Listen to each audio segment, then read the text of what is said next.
আসসালামু আলাইকুম রহমতুল্লাহি বারাকাতু। আশা করি আল্লাহ সুবহানাহু ওয়া তাআলা সবাইকে ভালো রাখছেন।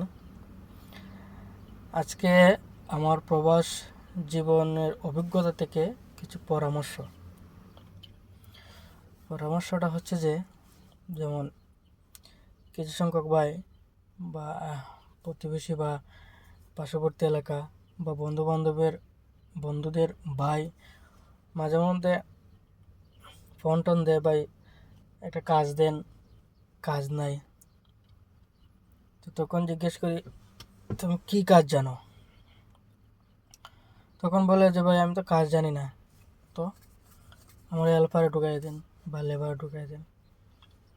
তে কবে আমার তো পড়াশোনা আছে, কতটুকু, এসএসসি পাস বা তার চেয়ে একটু বেশি, এরকম। হাতের কাজ শিখছো না কেন, না শিখে বিদেশ আসছো কেন? যে পড়াশোনাতে ছিলাম, তো পড়াশোনা চিলায় আসলায় থাকতায়, তো বিদেশ আসছো কেন? এই যে ফ্যামিলি চালাইতে পারে না এখন, বা বিভিন্ন সমস্যা, এই জন্য বিদেশ আসছে টাকা খরচ করে।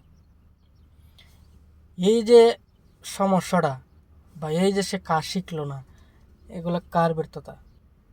আমাদের অভিভাবকদের ব্যর্থতা। তারা যদি পড়াশোনার পাশাপাশি যদি তারা বিভিন্ন টেকনিশিয়ান, ইলেকট্রিশিয়ান, প্লাম্বার, টাইলস, বিভিন্ন কাজে ইনভলভ রাখতো, বা মনে করেন যে এই যে বড় বড় চাইনিজ হোটেল বা ক্যাফটেরিয়া বা ক্যাটারিং, এগুলাতে যদি কাজে যদি ইনভলভ রাখতো, তারা পড়াশোনা করুক, পার্ট টাইম সে করুক, যেমন দিলে 2 ঘন্টা 4 ঘন্টা করুক, করলে কী হইব, তাতে কিছু টাকা পাবে এবং সেইখান থেকে কিছু অভিজ্ঞতা অর্জন করতে পারলো।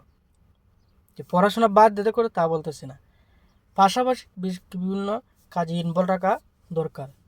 যেমন ওই যে কিছু সংখ্যক লোকের ছেলের সাথে কথা বলি, ওরা বলে যে এসএসসি পাস করছে আর মা বাবার এই টাকা দিয়ে আর পারতেছে না, এই জন্য পড়াশোনা বাদ।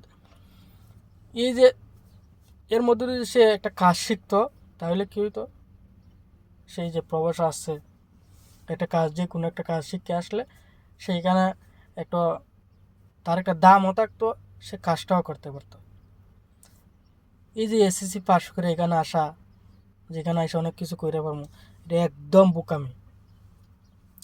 আমার চোখে দেখা বা আমার অভিজ্ঞতা থেকে বলতেছি যে, এখানে আমি এমনও ছেলে দেখছি, বুঝছেন, মানে অনেক পড়াশোনা, সে রাজমিস্ত্রি হেল্পারের কাজ করতেছে। কেন করতেছে? সে কি করব, মতলব অত টাকা বাইঙ্গে আসছে, এখন তো একটা না একটা কাজ করতে হইব। যদি তার একটা কাজ জানা থাকতো, সে কি এই রাজমিস্ত্রি হেল্পার করতে যাইতো? সে একটা কাজে, যে আমার এই অভিজ্ঞতা আছে, এক্সপিরিয়েন্স আছে, এই এক্সপিরিয়েন্সের উপর সে কাজ করতো, তার একটা দামও থাকতো, সে তার বেতনটা ভালো থাকতো, সব কিছু ভালো থাকতো। তো এসব আমাদের অভিভাবকদের ব্যর্থতা। তো সবার কাছে আমি অভিভাবকদের কাছে একটা অনুরোধ রাখবো যে, পড়াশোনার পাশাপাশি ছেলে সন্তানকে বিভিন্ন কাজে ইনভলভ রাখেন। তারা যদি এই বিভিন্ন কাজে ইনভলভ রাখেন, সে যদি একটা হাতের কাজ শিখে, ভবিষ্যতে তার কোনো না কোনো কাজে, কোনো না কোনো জায়গায় সেটা সে প্রয়োগ করতে পারবো। আপনি টেইলারিং কাজ শিখান, যে কোনো সময় দেখবেন তার এই কাজটা দিয়ে সে চলতেছে। আর এই যে এসব কাজ শিখাইলে কী হইব, তার এই বেকারত্ব বা বন্ধু নিয়ে আড্ডা বা এই যে বাজে কাজ, এগুলোর থেকে বিরত থাকবো।